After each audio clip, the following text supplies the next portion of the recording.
Hello everyone, it's Ms. Chung. Today we're going to be looking at revision questions on particle matter. And I thought we'll start today at looking at density. So it's a 6-marker question. And the question says, a student wanted to determine the density of an irregular shaped object shown in figure 1. So before we start the question, let's break down all the important bits of information that we need. So in the question, it says a student wants to determine the density of an irregular shaped object. You need to plan an experiment that will allow the student to determine the density of this object.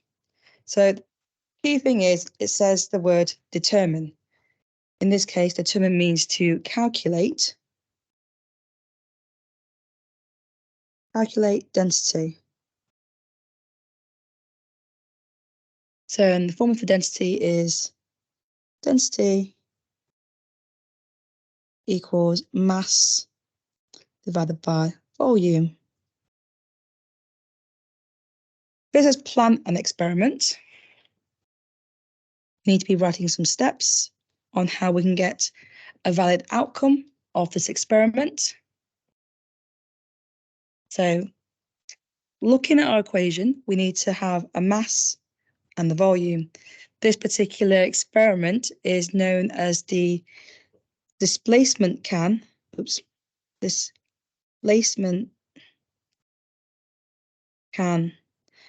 or Eureka can. A can experiment. And we get the volume from displacing the water with the object. And this particularly works well with irregular shaped objects. So to start off our plan, we're going to write out what we're going to do and what we're going to use. So because I need a mass, the first thing I want to do is weigh my object. So measure / weigh the mass of, and this is a chess piece, the chess piece. So that's my first step. What am I going to measure it with? With a balance. So with a balance,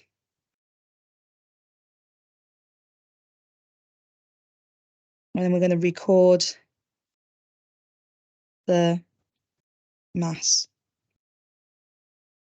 Our next step, now that we've got our mass, we need to find the volume to calculate density. So I'm going to be talking specifically about the Eureka can. So we're going to fill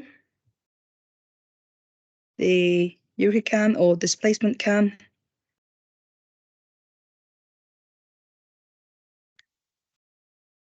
with water.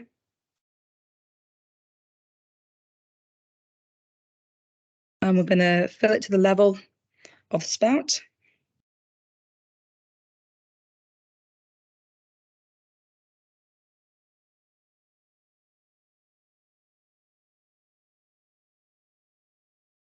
So when it's filled up to the level, so our Eureka can looks a bit like this. So normally you have your can,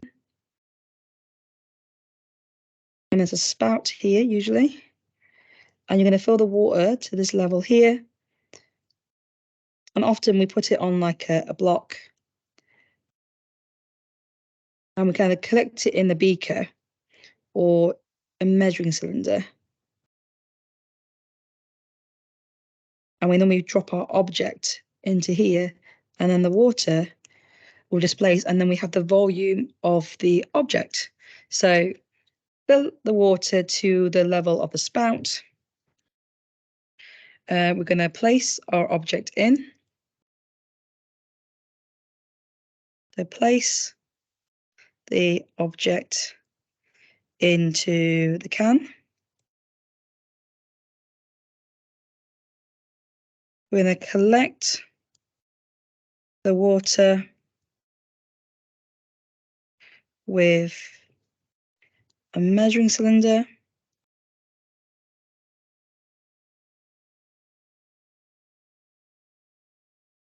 And then read off the volume.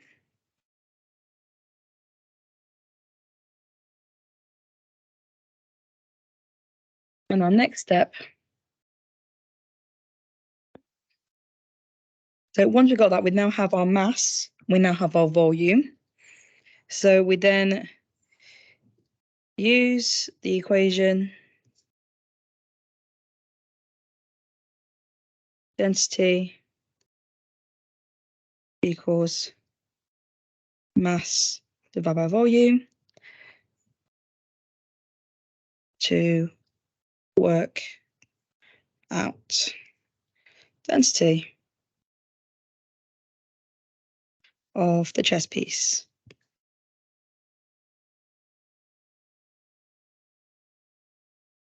And that's for question 1. So we'll go a quick look at the mark scheme for this.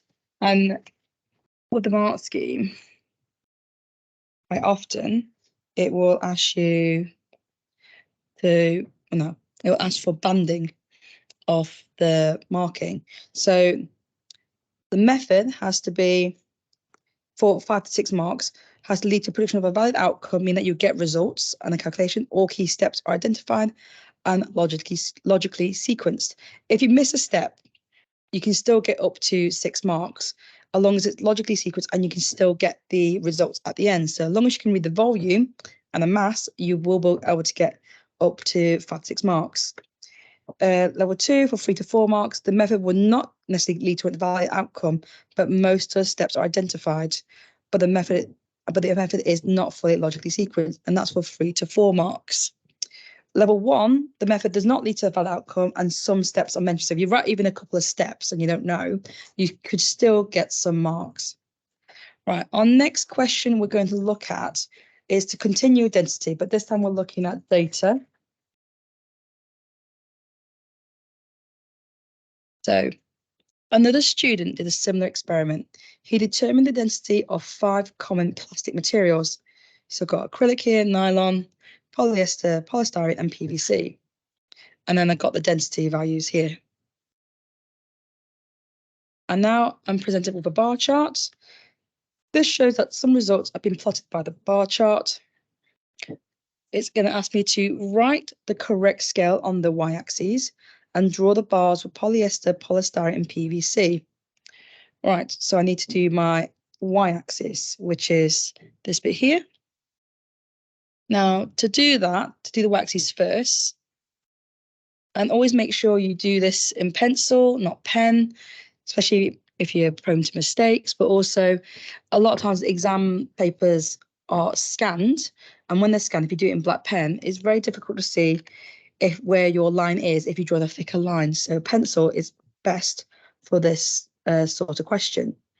So we'll look at each one. So acrylic on the chart is 1,200. I'm just going to write it here so you can see 1,200.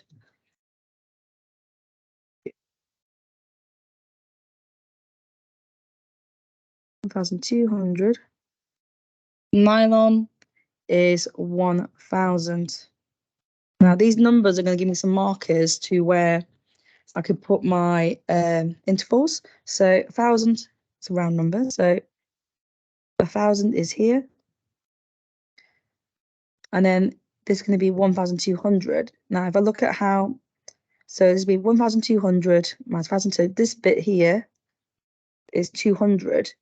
If I do 200 divided by 4 squares, that will tell me that each little individual square is 50. So if I do 200 divided by 4 squares, I know that each square, so 1 square, is 50. So therefore, that would be 1,200 at this point. So halfway here must be 500, 250, 750, and this is 250, 1,250 even, and then 1,500. and then 1,750. So now I've got my y-axis labeled. My next step, I have to put the bars in for polyester, polystyrene, and PVC. So for polyester, the reading is at 1,380. I get my ruler.